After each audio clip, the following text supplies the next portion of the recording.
Banglabandha zero পয়েন্টে চলে আসলাম।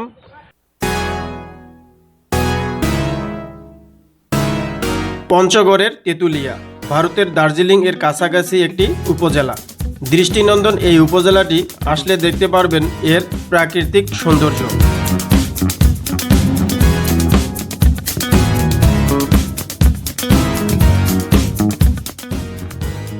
Banglabandha zero point, Mahananda নদী, চা বাগান, ডাক বাংলো ও ভারতীয় বর্ডার এলাকা ইত্যাদি দেখতে বহু দর্শনার্থী এখানে ভিড় জমায়।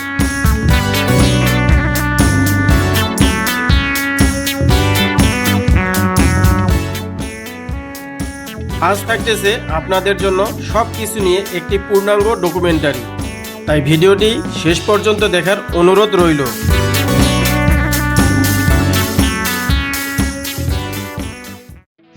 এখন বাজে ভোর 5টা।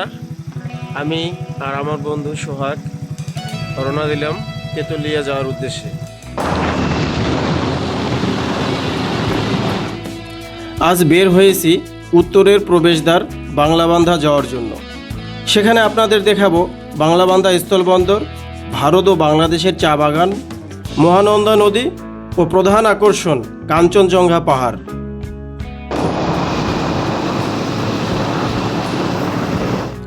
আমি যাচ্ছি উত্তরের শেষ রেলওয়ে স্টেশন চিলাহাটি থেকে। এই চিলাহাটি রেলওয়ে স্টেশনটির পরের স্টেশনটি হচ্ছে ভারতের হলদিবাড়ি রেলওয়ে স্টেশন।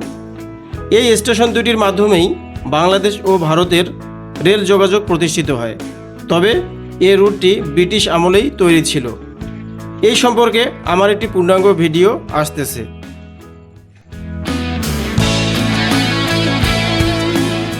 প্রিয় দর্শক, দূরের ওই আলোগুলো যে দেখতে পাচ্ছেন, এগুলো হচ্ছে ভারতের বর্ডার অংশে। বর্ডারের পাশে যে বেড়া দেওয়া থাকে সেই অংশে এই বাল্বগুলো ব্যবহার করা হয়েছে যাতে ভারতের অংশে কিংবা বাংলাদেশের অংশে চোরাচালান রোধ করা যায়। ভারতের বর্ডার লাগোয়া এই বাজারটি দেখতে পাচ্ছেন, এই বাজারের নাম টুনির হাট। এই বাজার আরেকটা কারণে বিখ্যাত, আর সেটা হচ্ছে সুপারি। এছাড়াও এখানে কৃষিজাত পণ্য প্রচুর বেচা কেনা হয়। সকালে দোকানপাট না খুললেও কিন্তু বিকেলে প্রচুর লোক সমাগম হয়।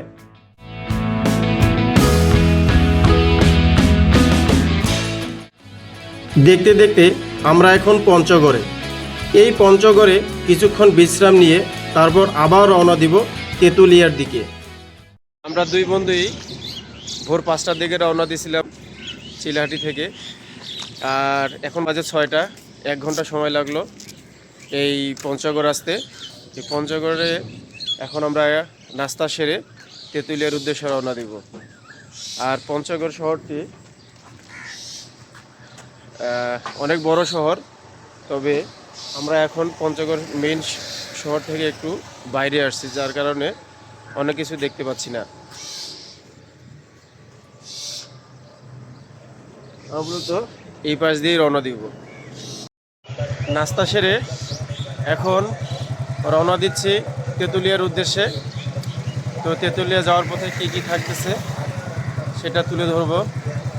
তো ঠিক আছে, চলুন যাওয়া যাক। বাংলাদেশের একেবারে উত্তর প্রান্তে অবস্থিত একটি শান্ত, সুন্দর এবং প্রাকৃতিক সৌন্দর্যে ভরপুর জেলা পঞ্চগড়। সবুজ প্রকৃতি, চা বাগান, নদী এবং দূরের পাহাড়ের দৃশ্য মিলিয়ে এই জেলা যেন প্রকৃতির এক অপূর্ব উপহার।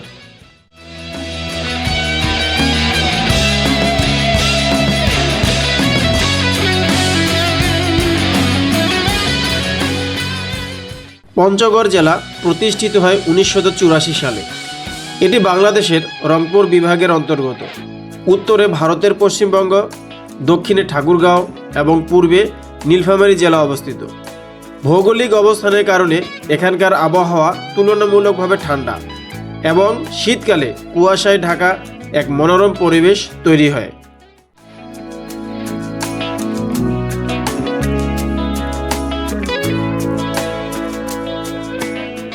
পঞ্চগড়ের প্রাকৃতিক সৌন্দর্যের একটি বড় অংশ জুড়ে রয়েছে নদী।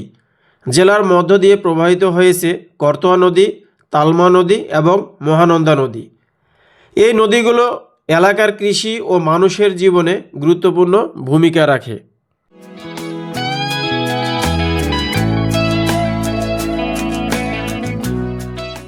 পঞ্চগড়ের অন্যতম আকর্ষণ হলো এর চা বাগান। বিশেষ করে তেঁতুলিয়া অঞ্চলে নতুন নতুন চা বাগান গড়ে উঠেছে। সবুজ চা বাগানের সারি এই এলাকাকে দিয়েছে অনন্য সৌন্দর্য, যা পর্যটকদের মুগ্ধ করে।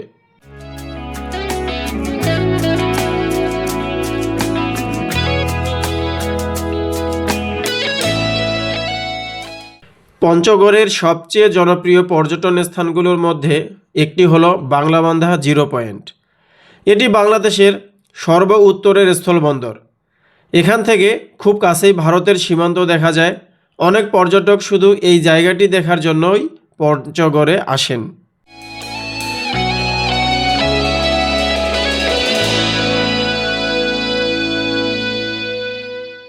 আরেকটি বিখ্যাত স্থান হলো তেঁতুলিয়া ডাকবাংলো। এখান থেকে পরিষ্কার আকাশে দূরের বিখ্যাত পর্বত কাঞ্চনজঙ্ঘা দেখা যায়।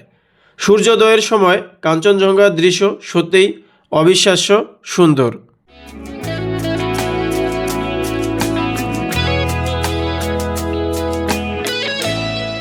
প্রিয় দর্শক, আমরা এই তেঁতুলিয়া যাওয়ার আগেই এই স্থান হতে স্পষ্টভাবে ভারতের কাঞ্চনজঙ্ঘা পাহাড় দেখতে পাচ্ছি। আকাশে মেঘের মতো সাদা অংশগুলো হলো কাঞ্চনজঙ্ঘা পাহাড়।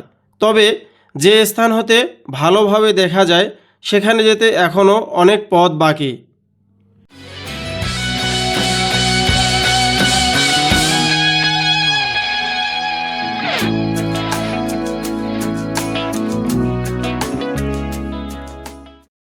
বাংলাবান্ধা জিরো পয়েন্ট যাওয়ার আগেই ছোট এই বাজারটির দেখা মিলে। আর এই বাজারটির নাম হচ্ছে তিরোনাই বাজার। এই বাজারের পাশেই একটা ছোট নদী আছে, এই সেই নদী, ব্রিজটা।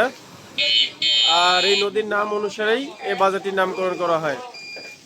আমরা বাংলাবান্ধা স্থলবন্দরের খুব কাছাকাছি এসে গেছি। রাস্তার দুই পাশে রাখা পাথরের স্তূপগুলো এখানকার পরিচয় বহন করে, কারণ বাংলাবান্ধা দিয়ে ভারত ও ভুটানের পাথর প্রবেশ করে। পরবর্তীতে পাথরগুলো মেশিনের দ্বারা বিভিন্ন আকারের রূপ দিয়ে ভাঙা হয়। এরপর বাংলাদেশের বিভিন্ন প্রান্তে সেগুলো পাঠানো হয়।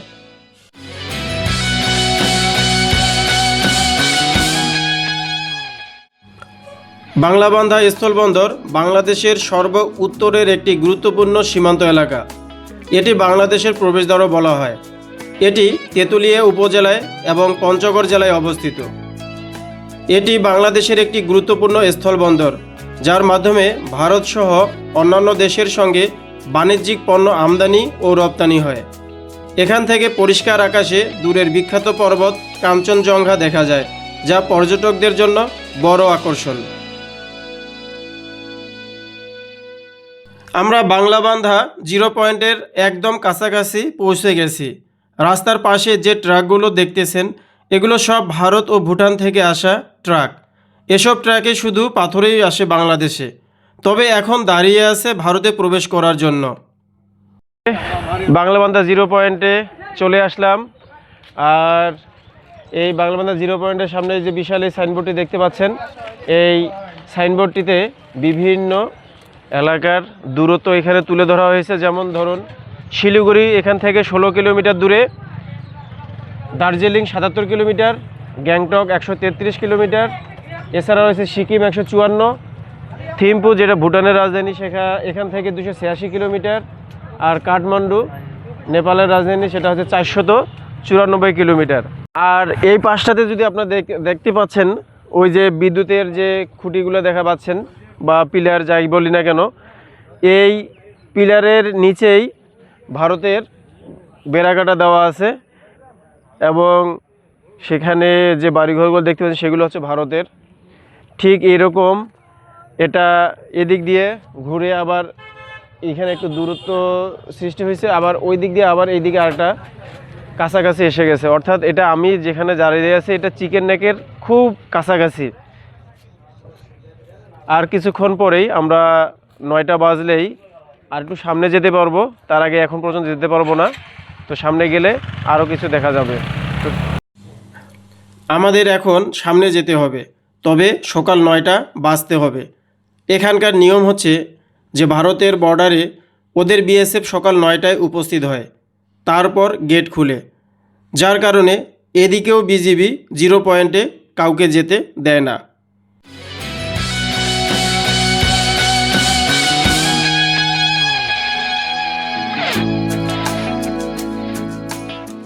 আমরা 0 পয়েন্টে প্রবেশ করেছি। এখান থেকে ওদের বর্ডারটি ভালোভাবে দেখা যাচ্ছে। ওদের বর্ডার লাইনে তেমন কোনো দর্শনার্থী চোখে পড়ল না, তবে আমাদের দিকে দর্শনার্থীর উপচে পড়া ভিড় ছিল। বাংলাবান্ধার 0 পয়েন্টে এই যে পিলারটা দেখতে পাচ্ছেন, এখান থেকে ঢাকা 503 কিলোমিটার আর টেকনাম হচ্ছে 992 কিলোমিটার। আর ভারতের যে অংশ গ্যাংটক 133 কিলোমিটার। আর বাংলাবান্ধার সঙ্গে যে বর্ডারটা লাগানো আছে সেটাকে ওদের অঞ্চলে বলা হয় ফুলবাড়ি মাত্র 2 কিলোমিটার ওখানে। তো এই পিলারটাই হচ্ছে বাংলাদেশ আর ওই পিলারটাই হচ্ছে ভারতের অংশ। অনেকটা কীরকম দেখা যায় যে বিনা পাসপোর্টেই ভারতের অংশ ঢুকা যায়। তো যাই হোক, এখানে যেহেতু বিডিআর বিএসএফ আছে, নিয়ন্ত্রণ রেখার বাইরে আসলে যাওয়া ঠিক না। আর আরেকটা জিনিস আপনাদের দেখাই, ওদের যে প্যারেড গ্রাউন্ড এখানে অনুষ্ঠিত হয় প্রতি শনিবার এবং মঙ্গলবার 4:30 মিনিটে। তো প্যারেড গ্রাউন্ড অনুষ্ঠিত হলে ওদের অংশ থেকে কিছু মানুষ আসে, আমাদের এখান থেকেও কিছু মানুষ আসে। তো মানুষের বসার যে গ্যালারিটা ওইটা হচ্ছে ভারতের অংশে, 2টা গ্যালারি আছে ওদের এখানে। আর বাংলাদেশের অংশে এখানে একটা গ্যালারি, বাংলাদেশের সঙ্গে আপনার এই অংশটাও, ওইদিকে যে অংশটা সেটা হচ্ছে আমাদের বাংলাদেশের অংশে গ্যালারি। এখন আপনারাই দেখতে পাচ্ছেন যে ভারতের অংশে গ্যালারি থেকে বাংলাদেশের অংশের যে গ্যালারিটা, এর সৌন্দর্য বাংলাদেশেরটাই সবচেয়ে ভালো। তো যারা এখানে আসবেন শনিবার আর মঙ্গলবার যদি আসতে পারেন বিকাল 4টের দিকে, তাহলে এই প্যারেড অনুষ্ঠানটা আপনারা উপভোগ করতে পারবেন।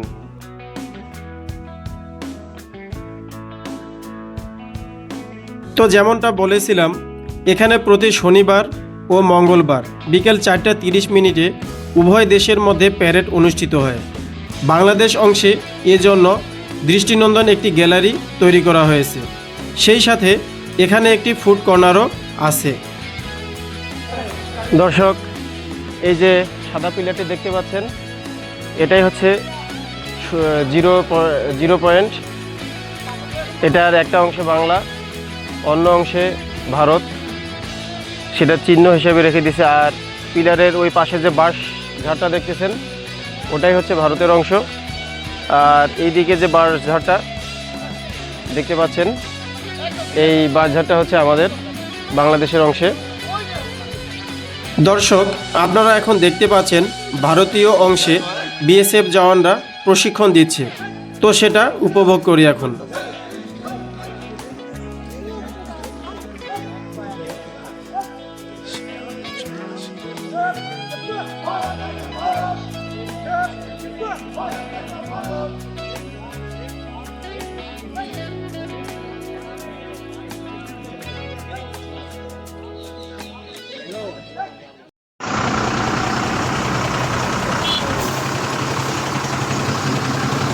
এটা কি ভারতে চলে যাচ্ছে এখন? আপনি কোথা থেকে আসছেন? আলিপুরদুয়ার। আমরা ভুটান থেকে চলি, এখন গাড়ি ভুটানে যাবে। তো ভুটান থেকে কি আনে? পাথর আছে, পাথর। এই পাথরগুলো সব ভুটান থেকে আসে? ভুটান থেকে। ও, আপনার নাম কি? আমার নাম ধনঞ্জয় মহন্ত। ধনঞ্জয় মহন্ত ভাই, আপনার গ্রামের বাড়ি কোথায়? আলিপুরদুয়ার। আলিপুরদুয়ার।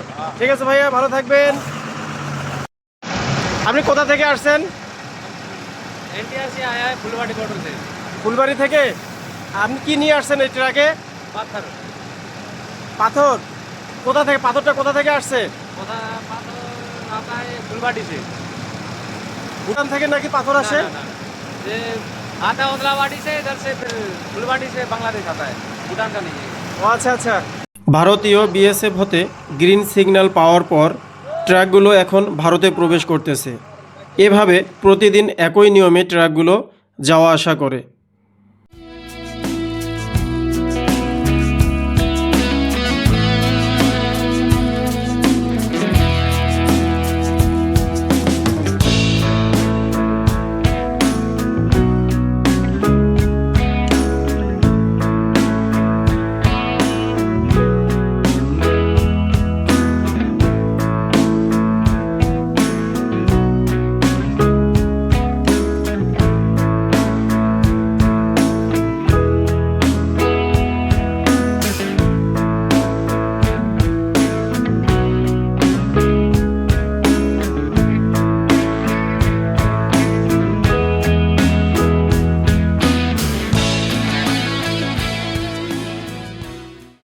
পাথরবাহী ট্রাকগুলো আনলোড করে এখন ভারতের দিকে চলে যাচ্ছে। এগুলো সব ভারতীয় ট্রাক। এখান থেকে ক্লিয়ারেন্স দেওয়ার, বাংলাদেশ অংশের ক্লিয়ারেন্স দেওয়ার পরে ভারত অংশে প্রবেশ করবে এবং সেটা এভাবেই যাচ্ছেই। ওই অংশে আবার চেকিং চলতেছে। বাংলাবান্ধা 0 পয়েন্ট থেকে দেখা শেষ করে আমি এখন এর আশেপাশে আরও কয়েকটা স্পট আছে, সেটা দেখতে যাব। তো দেখি সেখানে গিয়ে আর কি কি আছে, তারপরে আমরা বিদায় নেব এখান থেকে। তো সে পর্যন্ত ধৈর্য রাখুন। এখন আমরা পরবর্তী স্পট বটতলিতে একটা মহানন্দা নদী আছে, সেখানে যাব।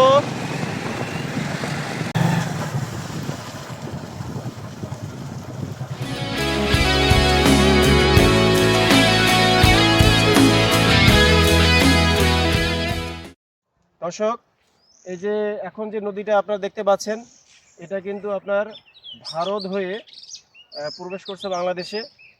ভারতের যে অংশ সেটা হচ্ছে ফুলবাড়ি, আর বাংলাদেশের যে অংশ সেটা হচ্ছে বাংলাবান্ধা। এই দিক দিয়ে প্রবেশ করে চলে গেছে তেঁতুলিয়া হয়ে পার হয়ে দেবীগঞ্জ পঞ্চগড় দিয়ে চলে গেছে। তো এই নদীটাতে ওই যে মানুষগুলো দেখতে পাচ্ছেন, এরা কিন্তু প্রত্যেকেই পাথর তুলতেছে। তো এই নদীটার নাম হচ্ছে মহানন্দা। তো মহানন্দা সম্পর্কে আরও বিস্তারিত বলবো। আপাতত এই নদীটা একটু ভালোভাবে দেখে নেন। প্রিয় দর্শক, এই মহানন্দা নদী থেকে আকাশের দিকে তাকালে সাদা মেঘের মতো যেটি দেখতে পাচ্ছেন, এটাই হচ্ছে কাঞ্চনজঙ্ঘা পাহাড়। আর এখান থেকেই এটি বেশ ভালোভাবে দেখা যাচ্ছে, তা আপনারা স্পষ্ট বুঝতে পারতেছেন। এটাই হচ্ছে বটগাছ, এটাকে বটতলি বলে। এটাও একটা স্পট। বাংলাবান্ধা থেকে এখানে অনেকজন মানুষ ঘুরতে আসে। আর ঘুরে আসার কারণটা হচ্ছে এই বটগাছের পাশেই হচ্ছে আপনার মহানন্দা নদী। এই মহানন্দা নদীকে কেন্দ্র করেই মানুষজন এখানে আসে, গল্প গুজব করে।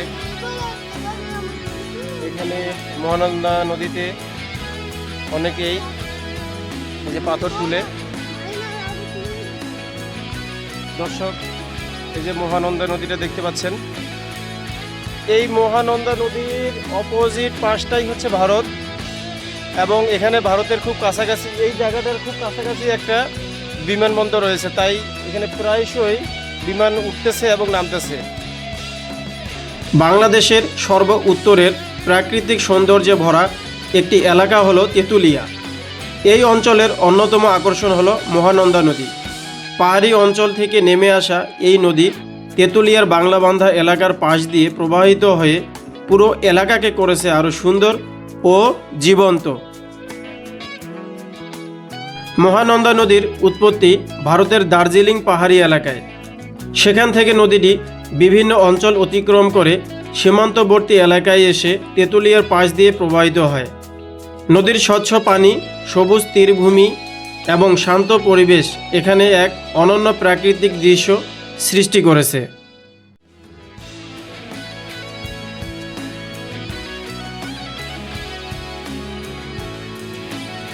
বাংলাবান্ধা স্থলবন্দরের কাছ দিয়ে প্রবাহিত হয় মহানন্দা নদী এই এলাকার ভৌগোলিক গুরুত্ব বাড়িয়ে দিয়েছে। নদীর তীরে দাঁড়ালে একদিকে দেখা যায় সীমান্তের প্রকৃতি, আর অন্যদিকে বিস্তৃত সবুজ মাঠ। শীতকালে পরিষ্কার আকাশে এখান থেকে দূরের হিমালয়ের কাঞ্চনজঙ্ঘা পর্বতের দৃশ্য অনেক সময় চোখে পড়ে, যা পর্যটকদের জন্য এক বিশেষ আকর্ষণ।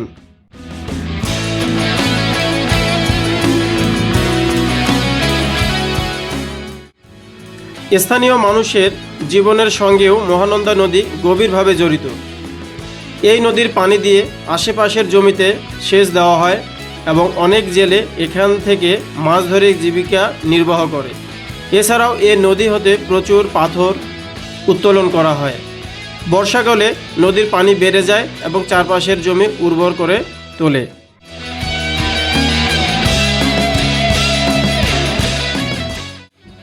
বাগডোগরা বিমানবন্দর, যেটি মহানন্দা নদীর তীর ঘেঁষেই অবস্থিত। এটি ভারতের পশ্চিমবঙ্গের শিলিগুড়ি শহরের কাছে অবস্থিত। মহানন্দা নদী শিলিগুড়ি এলাকার পাশ দিয়েও প্রবাহিত হয়েছে, তাই ভৌগোলিকভাবে এই বিমানবন্দরটি মহানন্দা নদীর অববাহিকার কাছাকাছি। বাংলাবান্ধা স্থলবন্দর থেকে বাগডোগরা বিমানবন্দর প্রায় 70 থেকে 80 কিলোমিটার দূরে। সড়ক পথে যেতে সময় লাগে 2 থেকে 3 ঘন্টা। বাগডোগরা বিমানবন্দর উত্তরবঙ্গের সবচেয়ে গুরুত্বপূর্ণ বিমানবন্দরগুলোর একটি। এখান থেকে ভারতের বড় বড় শহরে যাওয়া যায়।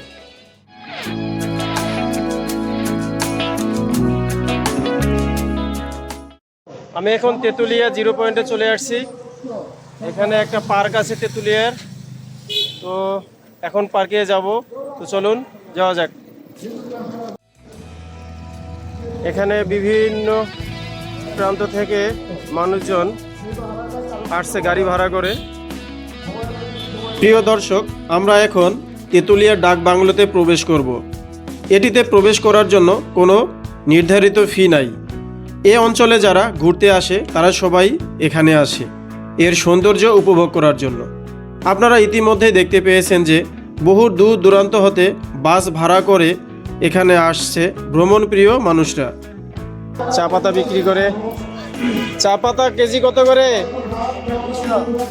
প্যাকেট এটা হচ্ছে 200 টাকা।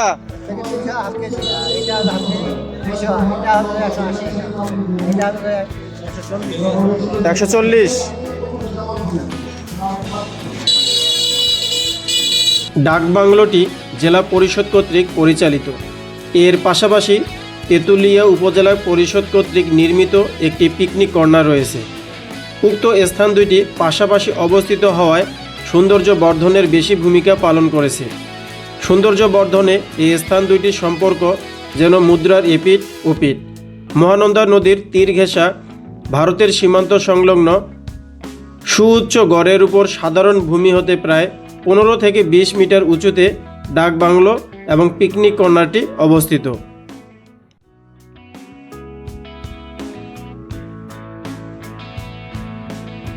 প্রিয় দর্শক, এটাই হচ্ছে ডাক বাংলো। আর ডাক বাংলোর প্রবেশ মুখে এই যে মহিষের যে গাড়ির ভাস্কর্য সেটি দেখা যাচ্ছে। আর এরপরে আশেপাশে কি আছে সেগুলো আবার ভালোভাবে দেখব। তো ততক্ষণ পর্যন্ত ধৈর্য রাখুন।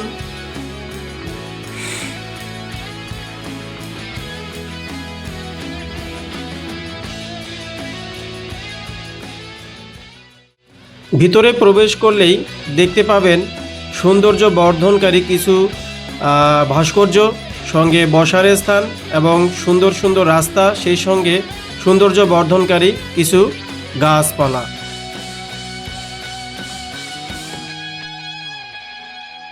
এই দিকটিতে যেটা দেখা যাচ্ছে সেটা হচ্ছে গাছপালার সংখ্যা একটু বেশি, আর সঙ্গে ভাস্কর্য, সেই সাথে গাছের যে ছায়ায় সেখানে মানুষজন বসে আড্ডা দিচ্ছে, গল্প গুজব করতেছে, আর ছোট ছোট বাচ্চারা খেলাধুলা করতেছে।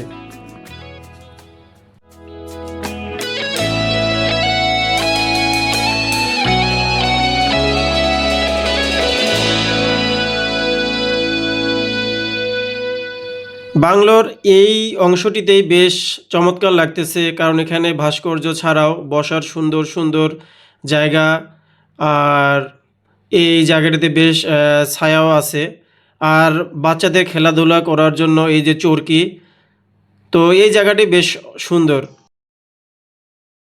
এই যে রাস্তাটি দেখতে পাচ্ছেন এটি হচ্ছে ডাকবাংলোর পাশ ঘেঁষা একটি রাস্তা। এই রাস্তার পাশেই এরকম ছোট ছোট ফুড কর্নার এখানে দেওয়া আছে, যেখানে বিভিন্ন রকমের খাবারের আয়োজন করা তারা রেখেছে এবং সঙ্গে গাড়িও পার্কিং করার ব্যবস্থা আছে। প্রিয় দর্শক, এখন যে দোকানগুলো দেখতে পাচ্ছেন এই দোকানগুলোতে মিলবে তেঁতুলিয়ায় উৎপাদিত হরেক রকমের চা, যা এখানকার খুবই জনপ্রিয়।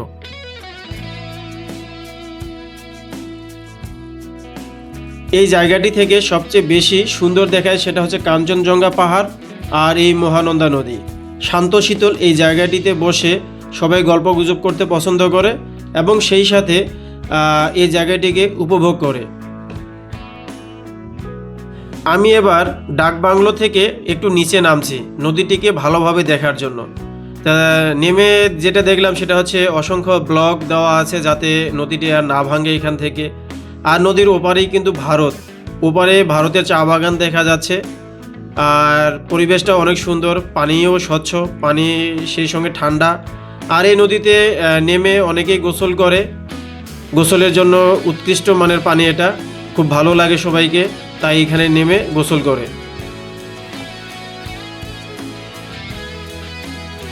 প্রিয় দর্শক, আসুন এবার আমি আপনাদেরকে ড্রোনের মাধ্যমে এই ডাকবাংলোটি একটু ভালোভাবে দেখাই। তো প্রথমে আপনাদের চোখে পড়বে সুন্দর সুন্দর স্থাপনা, সঙ্গে প্রচুর পরিমাণে গাছপালায় এই স্থানটি ঘিরে রেখেছে।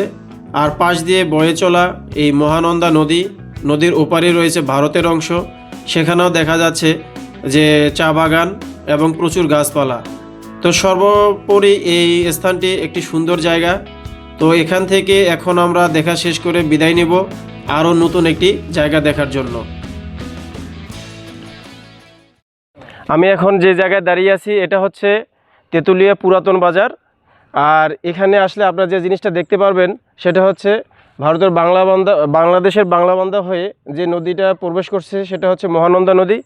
এই নদীটা আবার ওই বাংলাবান্ধা হয়ে এই জায়গাতে এসে আবার ভারতের দিকে প্রবেশ করছে। আপনারা দেখতে পাচ্ছেন যে সামনে যে একটা ব্রিজ দেখা যাচ্ছে সেটাকে নাকি এই অঞ্চলের মানুষ দার্জিলিং ব্রিজ বলে থাকে। আর নদীর যে গভীরতাটা আপনি দেখতে পাচ্ছেন, প্রস্থটাও অনেক বড়। আর নদীর ওই পাশেই হচ্ছে ভারত। তো ভারতে যে বাগানগুলো দেখতে পাচ্ছেন এগুলো সব চা বাগান। আর এইদিকে আপনার শতবর্ষী একটা আম গাছ আছে এইখানে। সঙ্গে এই পুরাতন যে বাজারটা রয়েছে এই বাজারটা এখন আর নাই, সেখানে আপনার একটা বিনোদন পার্ক হচ্ছে, সেটা কাজ এখনও শেষ হয়নি, সেটা আপনারা দেখতে পাচ্ছেন, কাজ চলমান আছে। সেই সঙ্গে এখানে আপনি আসলে এই দোকানগুলোতে আপনি হরেক রকমের চা পাবেন, বাচ্চাদের চকলেট সহকারে সব কিছুই আছে। আমি এখন যাচ্ছি তেঁতুলিয়ার দিকে। তো সেখানে গিয়ে দেখব যে তেঁতুল গাছের নাম অনুসারে এই তেঁতুলিয়া উপজেলাটি নামকরণ করা হয় সেই গাছটি দেখতে। তো চলুন।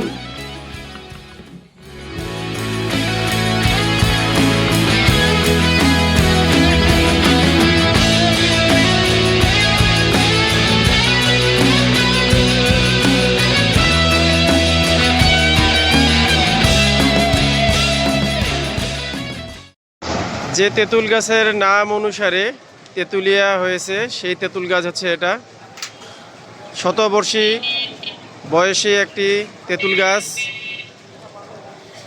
আর এটা হচ্ছে তেঁতুলিয়া বাজার।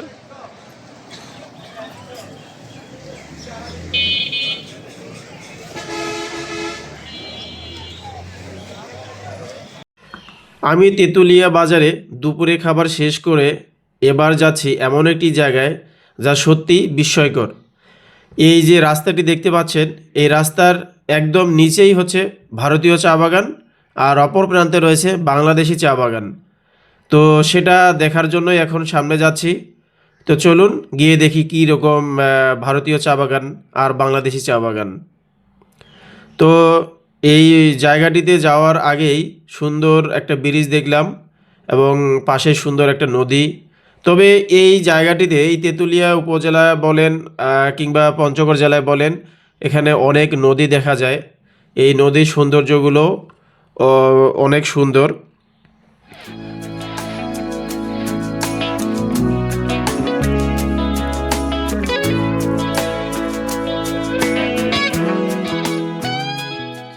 দর্শক, এই যে আমার ডান পাশে দেখতে পাচ্ছেন একটা নদী গেছে, নদীর ওপাশটাই হচ্ছে ভারত এবং ওই যে বিস্তর যে জমিতে বা টি গার্ডেনটা দেখা যাচ্ছে এটা ভারতের অংশ।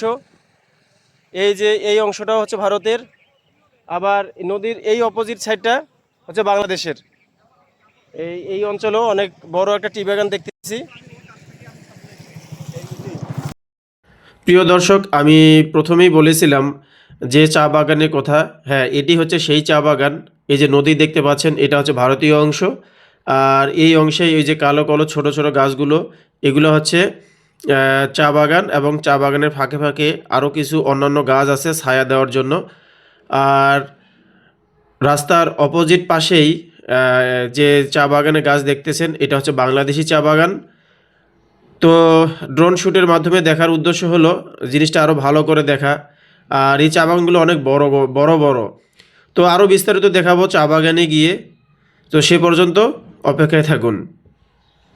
এই যে চা বাগানটি দেখতে পাচ্ছেন, এটা হচ্ছে ভারতের। ওই যে বেড়াকাটা সঙ্গে আপনার বিএসএফ পাহারা দিচ্ছে ওদের অংশটিতে। এই যে চা বাগানটি দেখতে পাচ্ছেন, এটা ভারতের অংশে অনেক বড় একটা চা বাগান। ওই যে ছেলেগুলো দেখা যাচ্ছে, ওরা ভারতের। আমি এখন যে জায়গাটিতে দাঁড়িয়ে আছি, এটাই ইন্ডিয়া। আমি বিনা পাসপোর্টে এই ইন্ডিয়াতে প্রবেশ করলাম। আর এই যে চা বাগানটা দেখতে পাচ্ছেন, এটাই হচ্ছে আপনার ভারতের চা বাগান। এই সম্পূর্ণ অংশটা হচ্ছে ভারতের অংশ। যাই হোক, বিএসএফ না থাকায় আমি এখানে প্রবেশ করলাম। এখন দ্রুত এখান থেকে সরে যেতে হবে। দর্শক, এই যে রাস্তাটা হচ্ছে বাংলাদেশের, আর রাস্তার নিচটাই হচ্ছে ভারত। আর ভারতের অংশে এই যে চা বাগানটি, এই যে পিলারটি দেখতে পাচ্ছেন, এই পিলারটা হচ্ছে বাংলাদেশের। দেখুন, বাংলাদেশ। আর এটাই হচ্ছে ভারত। এটাই হচ্ছে ভারতের অংশ। বিনা পাসপোর্টে ভারতে প্রবেশ করছি। এই যে ভারতের চা বাগান, এটা হচ্ছে ভারতের চা বাগান। আর এই যে যেখানে দাঁড়িয়ে আছি, এটাই হচ্ছে ভারত। আর এই যে পিলারটা হচ্ছে ইন্ডিয়ান, এই সাইডটা হচ্ছে ইন্ডিয়ান। প্রিয় দর্শক, চা বাগান দেখা শেষ করে এবার একটি রাবার ড্যাম দেখার জন্য রওনা দিলাম।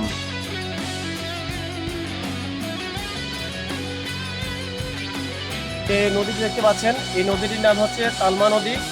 এই নদীর উপরেই বাংলাদেশ পানি উন্নয়ন বোর্ড রাবার ড্যাম স্থাপন করেছে। এই রাবার ড্যামটা দেওয়ার কারণ হচ্ছে যে পানি সঞ্চয় করে সেই পানিটা ওই বিশেষ কোনো একটা অঞ্চলে পৌঁছানো, তার মাধ্যমে চাষাবাদের অনেক উপকার হয়। তারপর এখন দেখতে পাচ্ছেন রাবার ড্যামটা কী পরিমাণ পানি সঞ্চয় করা হয়েছে।